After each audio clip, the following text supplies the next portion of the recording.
Hello, I'm Mark Peikert, editor-in-chief of The Gay Goods, and you are tuned into today's installment of The Gay Goodies with my very special guest, Brock Banks. I'm obsessed with Brock already because not only is he a short king with a fat dick, I think is somewhat of his, it's a paraphrase of his Twitter bio. He also messaged me 12 minutes before we were set for this interview to say, I'll see you in 12 minutes, babe.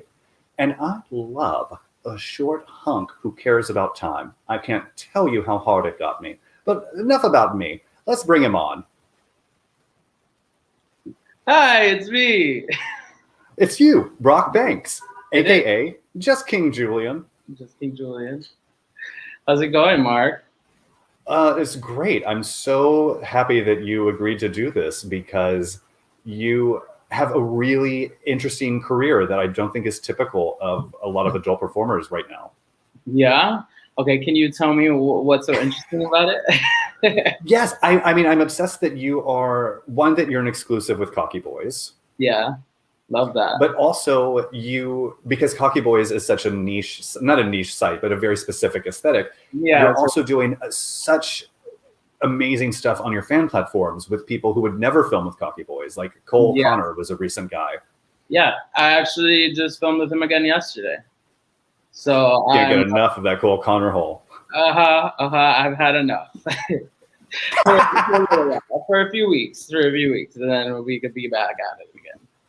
But yeah, that's exciting. I love like the CockyBoys aesthetic and everything they have going on, but like I also really love like just to show diverse looks, right, on my OnlyFans page. Like I like boys of like all different shapes and sizes and colors, and so I'm like, let's show them all. I mean, that's what OnlyFans is for me. It's like showing like what I'm actually interested in, and like CockyBoys is like you're set up with someone, so it's like it's a little it's different for sure. Well, and I think that that's exactly the way to navigate the fan platform, the rise of fan platforms, in that you get to showcase this whole other side of yourself that you can't with studio porn.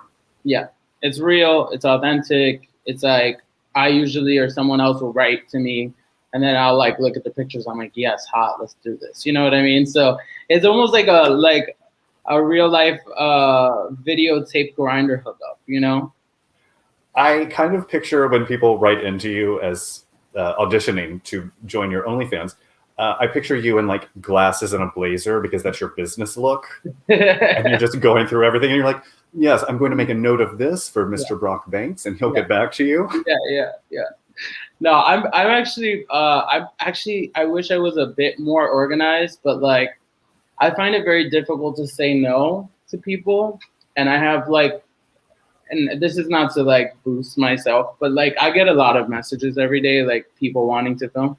And a lot of times it's not even like other OnlyFans performers. It's just like fans who like want to have sex. And they assume that because they tell me that they'll let me record it, that I will have sex with them.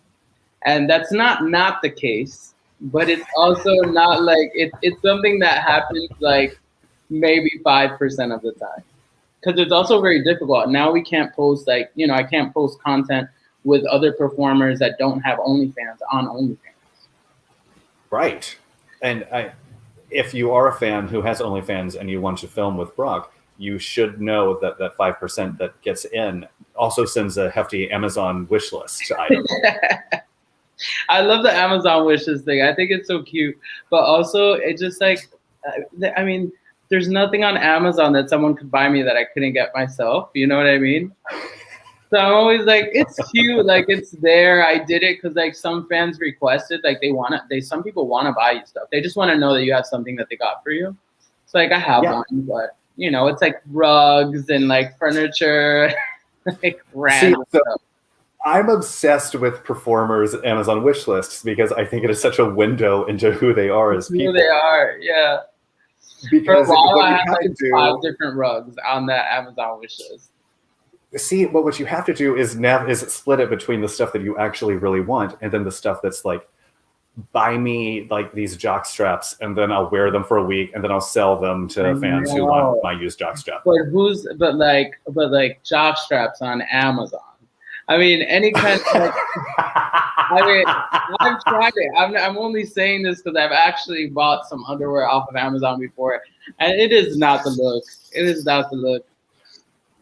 No, other people like Andrew Christian needs to get in on this. Oh gosh, Andrew Christian. Andrew Well, Christian's maybe not Andrew underwear should Christian. be sold on Amazon. I mean, I'm Thank just. you. I've never understood the obsession with Andrew Christian underwear. It I have just to looks tell like you. you're packing an elephant in your pants. Yeah, And that's not sexy. It's also just. I mean, I hate to like talk shit about brands, but Andrew Christian is one of. I don't, so feel free.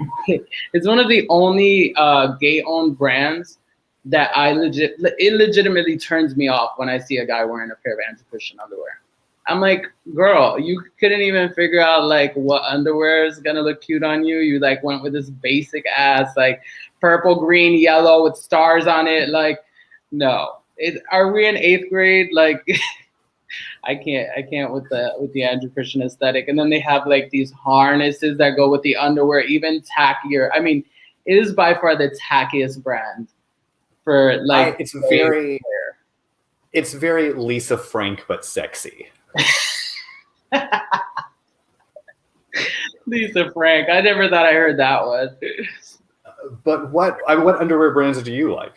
Okay, so I've grown a lot. I think so I started off really being obsessed with Nasty Pig. It's like easy.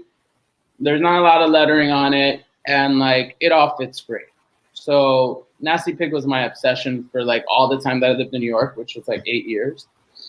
Before I moved to Los Angeles, and it was my obsession because the store was like 3 blocks from my house.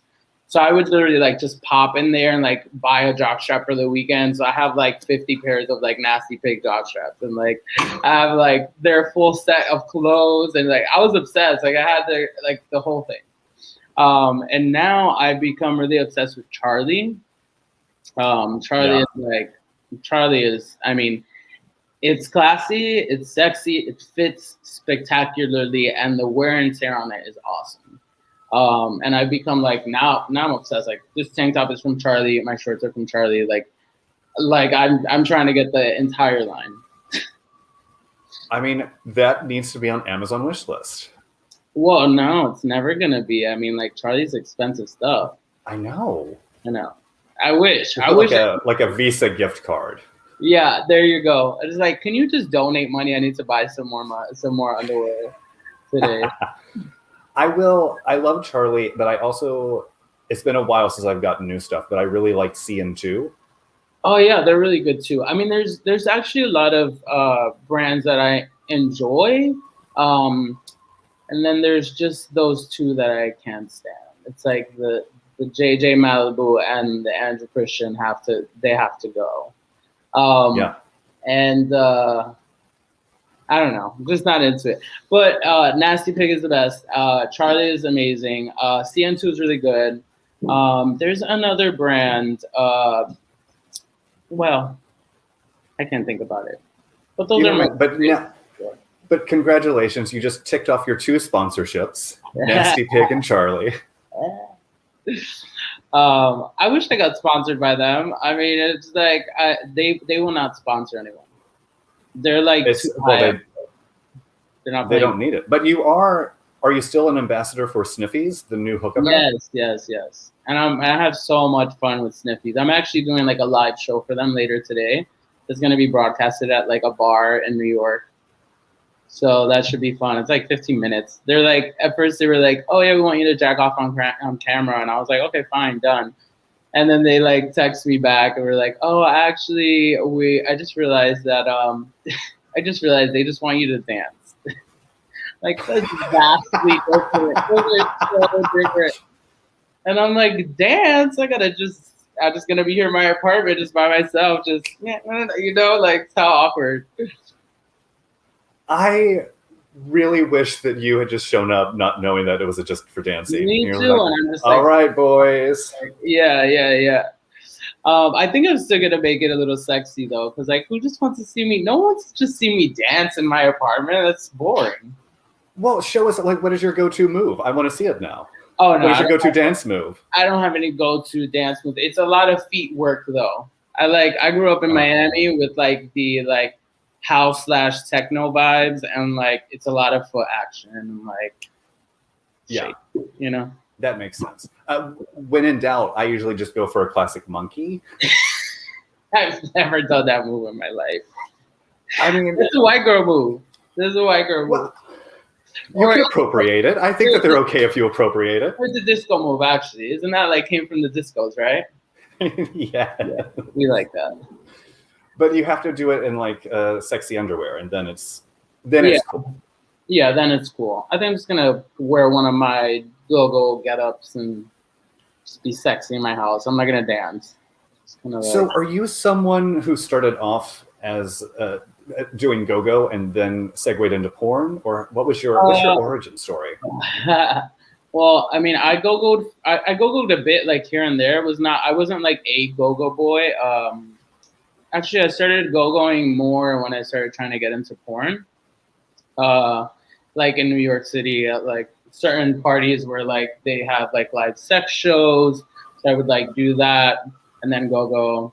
But no, it wasn't like a career of mine. I was a hairstylist before I started doing porn. So that's like my trade, basically. So I did that for a while, and then I was like, I'm over this. Like, I need more. I need some more excitement. I want to make more money. I want to not be a 9-to-5 job. I'm like so over that. You want to sit down sometimes.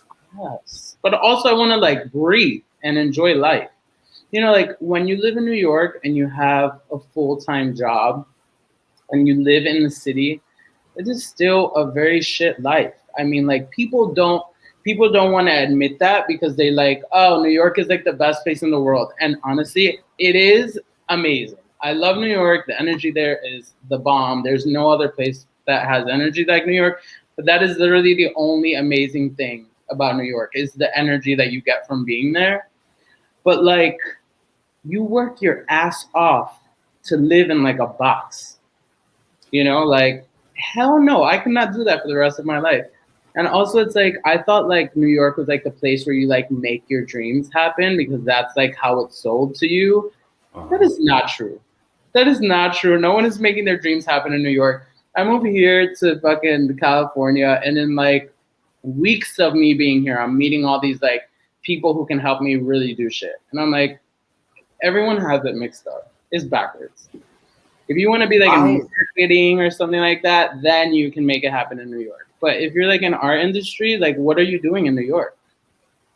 Well, I mean, that's what I love about LA is you meet so many different people. And in New York, everyone runs in the same work circles. Yeah. So it is impossible for me to like get in with journalism circles if I don't work at one of those publications. And I've never worked at like the good publications. I've always worked my own weird, fun jobs. Yeah. So there's a whole fancy world that I'm just like, I don't know. Seems nice. You're like, not for me, baby. No. But what is for me is that Candy Darling on the wall behind you. Here? Yeah. Or here. This one? That one, yeah. I have no fucking idea. I do not know. Well, this is from Kill Bill. Oh, it's Uma Thurman. Yes, this is Uma Thurman. And this, I do know who it is. This is Uma Thurman, and this is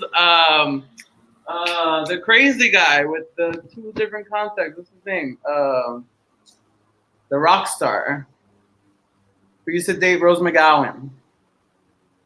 Marilyn Manson. Marilyn Manson. That's who that is. Got it. Okay. Then never mind. Although I do love Uma Thurman, and I love Kill Bill. Well, there you go. There you go. It's funny. I have a Dave LaChapelle like book that I was given like years ago, and so it was just like sitting here. No one ever comes to my house. It's like, let me look at this coffee book. Like no one ever does that, and so I got bored and I just started cutting the pictures out of them, and these are all like photos from the book. Nice. Yeah. And they're like really weird, and they're like you can barely tell who the celebrities are in them and stuff. So I love that too because you're like, yeah, I'm like, oh, this is Uma Thurman, and people are like, what? It looks like Uma Thurman. It is Uma Thurman. See, that's the only way people are going to pick up a book these days. Okay. Rip it up and put it on the wall. Yeah, or if there's a dick in it. I always pick up those books. Yeah, well, that's just early training. Like, yeah, you got to get used to it. So how did you get into porn? Like, what was the trajectory?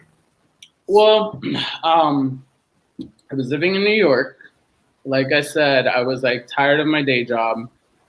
I was also just like wanting to live like an easier, softer life. I just wanted to work less and make more money, right? And I was like, I know that there's ways to do this. I just need to like go for it. And I was lucky because I had friends like Boomer Banks, like Austin Wolf. I had like all these people who were already in the industry who like I just talked to about it, and they just all gave me really great advice and like kind of got me connected with people. And in a matter of weeks, it was just like it just happened. Like Brock Banks was just a thing, and it was actually really shocking. I was not expecting for it to go so well. I was also not expecting like the level of like followers and engagement and like popularity on social media, because I had really no expectations for it. I was just like, let's try this thing, see how it goes. I just kind of went well, and then I started shooting like studio porn June of 2019. I did like my first studio shoot with men.com. And then I kind of like dabbled in studios for a little bit. I shot for men.com. I shot for Raging Stallion, Naked Sword. I shot for those. And then I shot for CockyBoys. And I just fell in love with like the way CockyBoys does things, honestly. And although like I felt, I was like, I don't know, I'm not really like the CockyBoys like aesthetic. And so I didn't know like if they were gonna be like really interested or not. And I think I kind of perceived CockyBoys to be what a lot of people perceive it to be, like only twinks, only like white and whatever. And they were like at that time really changing those things.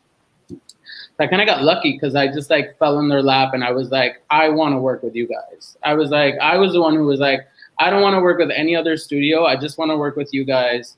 And a contract was written up in like a few weeks, and then it got started from there. But it's just like a very easy process. It's not because I didn't like the other studios or because they didn't shoot me and I didn't look good or anything like that. It was really just like, okay, I have an option of working 8 hours a day, and having to have sex for very large amounts of that time, and being on set for an entire day and like flying here and flying there, doing all that. Or I can, and also when you shoot with other, like a lot of studios, there's like, 5 to 10 people in the room while you're, trying to get the business done.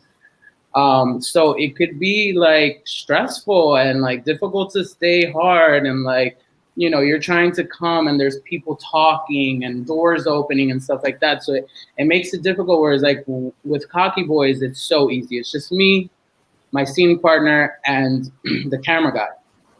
And that's it.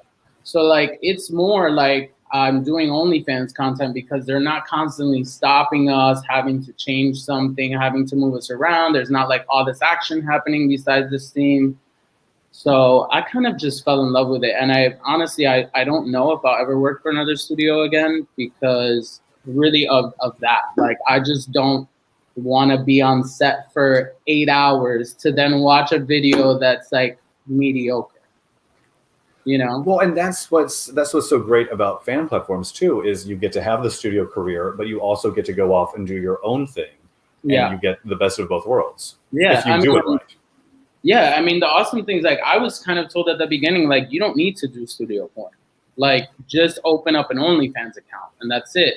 Because it was something that I thought about, but also I was like, yeah, but no one, like, knows who I am.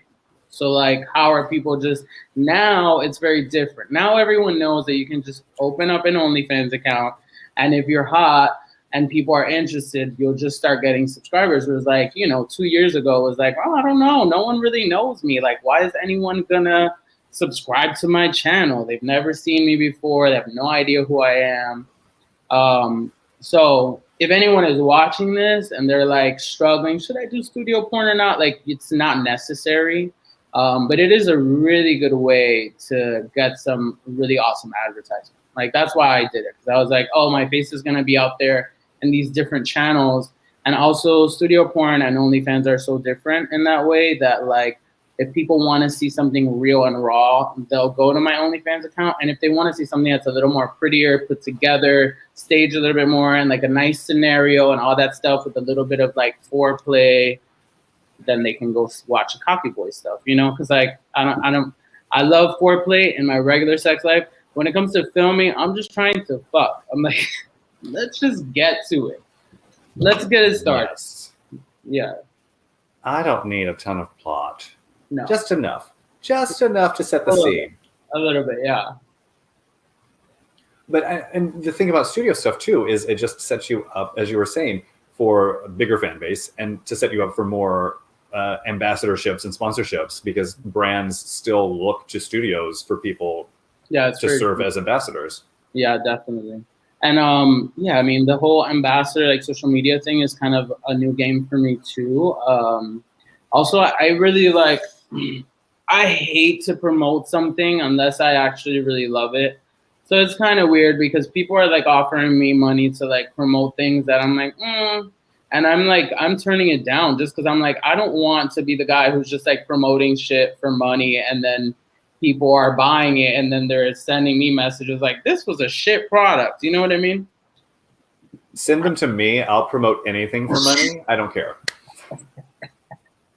I know. It's just like, I feel like I've created a brand where like people feel that they can trust me.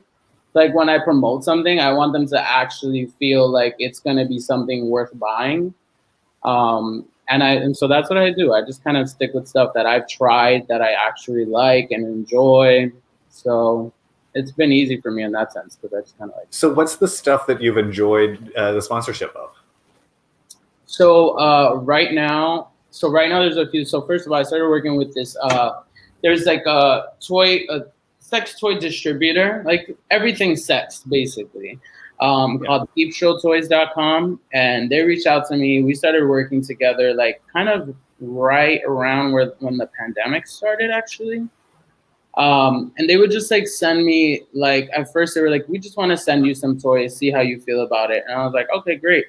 And they weren't like forcing me to post anything. They were just kind of like, we want to like get your feedback, whatever. They sent me some toys and I just started just falling in love. Like the stuff that they have on their site, most of it, I mean, I obviously haven't tried all of it, but everything that I've gotten from there, it feels great. The material is awesome. Like it feels good inside of you. The lube that they have is great. I got this like really cool, like huge foam pillow thing that you put on your bed, and it's like a triangle like this. So you can put a boy on there and his ass is like perfectly perched up in the air. It's like the most amazing thing. And I got like a throw blanket, like it's like a huge throw. And basically anything that lands on it, it's like the size of my king size bed. Anything that lands on it, like while you're having sex, it basically just like sucks it up and dries. And then when you put it in the washer, it's like hard. So it just cleans it all off. I mean, that's witchcraft. I think that you are doing some kind of weird witch coven thing. Not at all. I mean, I am a witch, but I'm just not. But yeah, that's like, that site is great, and I promote them now because like they send me awesome stuff, and I haven't had one thing that they send me that I haven't loved. So I ride for them 100%. And also there's a new. I try my best to stick with like gay brands. Like I've had a bunch of like straight brands hit me up and like try and send me stuff.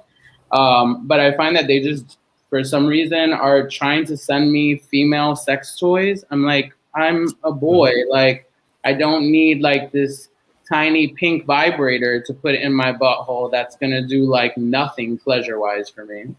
So now, if I know anything from the straight boys on Cam 4, it's that tiny pink vibrator does a lot, like a cattle prod. It literally does nothing. It does nothing. So I did an entire, I don't know if you saw it, but I did an entire video where I had a fan of mine. She purchased a toy for me, a female fan of mine. She purchased the toy for me because I was like, I want to see what this really does. And I promise you guys, I'll post a live video of me testing it out. And so I got the toy, and she FaceTimed me, and she can control the toy from like, because it has this like whatever, the Bluetooth or something. So she can control the toy. So I had it in my ass, and she's controlling it, and I'm like, there's nothing is happening. It's just like vibrations. Like, that's it. There's no good feeling. I mean, vibrators to me are only good if they're attached to something that's like a dick, you know, because then you have like the feeling of a dick, and then you have like, oh, there's vibration now. So like just putting this tiny thing in your butt, it does nothing. You're just like, oh, okay. I was literally just sitting there like, what's going on right now? This is crazy. She like put it up all the way up. I was like, nothing. These guys are on camera, like, oh, like freaking out. They look like they're having seizures. I mean, but maybe you're just numb in your ass, and that's why you're a top. I am not numb. I'm not numb. I'll tell you that much. I feel all the things. Oh, what a mess. I mean, that needs to be your new Twitter bio. I'm not numb. I feel all the things. I feel all the things, especially in my butt. But I mean, I do want to say that I'm so impressed that you have managed to build your social media followers into triple digits on Instagram and Twitter, because it's almost unheard of for a porn performer to have that many Instagram followers.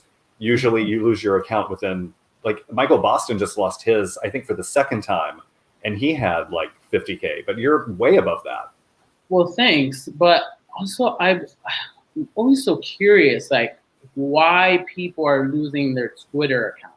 Like, I understand why people are losing their Instagram accounts, because Instagram is just like, they're on top of every random thing that you do. But on Twitter, I just don't get what people are like, what's happening. Like, every time I hear someone say like, oh, I'm like, yeah, but what did you do? Like, I honestly, I'm curious for the Twitter part, because I'm like, I post like the raunchiest, like, I don't know why. I hope it doesn't happen to me. You know, God. You know, I'm doing this job with the Gay Goods, and I just started in November, and I'm loving like talking to porn stars and writing about porn. But my Twitter feed is very different than it was when I worked on Broadway. Yeah.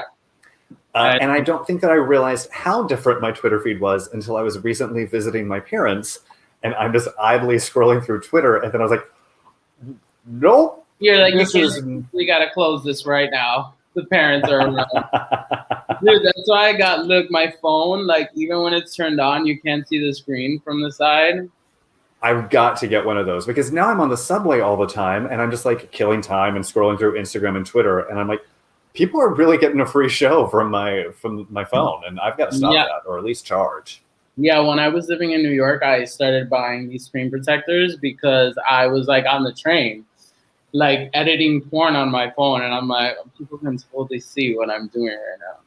And you don't want to give it away for free. You want them to subscribe to your OnlyFans. Pay for this, okay? It costs $9.99. All of this? No.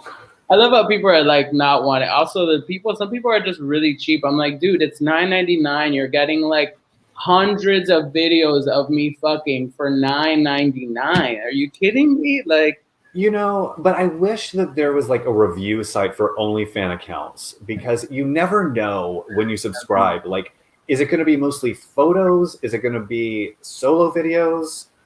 Is it going to be hot? So it's so funny that you say that. Like, during the pandemic, actually, I was going to start doing reviews of other OnlyFans accounts. Because so I'm a huge fan of supporting OnlyFans accounts. So like when I find a guy really hot, like I've stopped going on Pornhub, because Pornhub deleted all the videos that I thought were hot. And so like there's no point. So now I just subscribe to people's OnlyFans account. I'm subscribed to 15 different OnlyFans accounts right now. And so like I was getting tired of it. I was like, dude, here's this fucking straight dude just pretending that he's going to give you more than he's actually going to give you. And I just spent $12 on this fucking shit. I'm not even going to be able to jack off to any of this. It's just like a dude like playing with himself and like letting his dick hang. I'm like, this is fucking boring. Like, and then they pretend like they're doing something else on Twitter. Like they make it seem on Twitter like you're getting more than that, which is really annoying. And it's like all gay. It's like all gay bait. Like they're just a bunch of straight dudes, just like and not for nothing. Like I'm complaining about it, but you have to give it to them. They're fucking super smart. They know the gay dudes want to see it, and they're like, why not? Like if people are gonna pay money to watch me just be naked, why would I not do that? And these guys, like, they make money, and it's that whole like gay boys wanting to see straight boys, like that whole yes. Which is not. I mean, the worst are the guys who post nonsense in their main feed and then charge you like $5 to see them come in the direct messages. Okay, that's my like the worst one, I feel like, and it happens all the time. So like, I've subscribed to OnlyFans pages where they do the same. It's like super hot. You think it's gonna be really hot. They're like showing you these sex videos on Twitter, like clips of the sex. And then you subscribe, and it's like, okay, it was $5.99, but they're charging you like $30 for a video. Yeah. And I'm like, this is crazy. But, okay, listen. So I hate that. But I will say, I have been suckered into this couple's OnlyFans page, and I have spent so much money on their page. Because, I mean, okay, so their pages, first of all, if you scroll through their pages, they're two gay boys, and they're beautiful. They're from like Spain or something, and they're both gorgeous, beautiful bodies, super hot. Like they speak Spanish in their videos, which I love. And their like main feed is like a bunch of like really hot pictures and like clips of them and clips of their videos and stuff, but you don't get like the full video. Yeah. But the the clips are so good that you're like, I have to watch this video. So I've spent $120 now on just buying videos that they're selling. And not for nothing, I feel no sense of guilt or like bad about it because the videos are worth it. Like they're good. They're like over 30 minutes long. There's like full penetration in them. It's like there's one video I've jacked up to like maybe 15 times in the past 4 days. So I'm like, the $30 is worth it. One, you need to be saving that for your own OnlyFans scenes, sir. I have plenty of content. Two, it's fine. Two, I love that you are a porn performer who is also getting off on other porn performers. Fuck yeah, why not? I mean, honestly, a lot of my collabs have come from that. Like me seeing another porn performer and being like, oh, I have to get this one. Yeah. And then I'll hit them up on like Twitter or something like, hey, we should film, and totally act like I had no idea who they were until like 5 minutes ago. What a creeper. I love it. Yeah. I mean, we're living in the sex world. I mean, what can we do? You got to make it happen somehow. Brock Banks, that is all the time that we have today. Thank you so much for being a delightful human being and a very sexy gentleman. Thanks for having me, Mark. And you can follow him in all of the things that have been scrolling beneath us this entire time. Wait, hold on. No, there it is. Like, oh. I don't know. You know what? This is why Vanna White has a job. Nobody else can do it like she can. Nobody. Thank you so much for joining me. Guys, thank you so much for watching. Tune in next week for another episode of The Gay Goodies.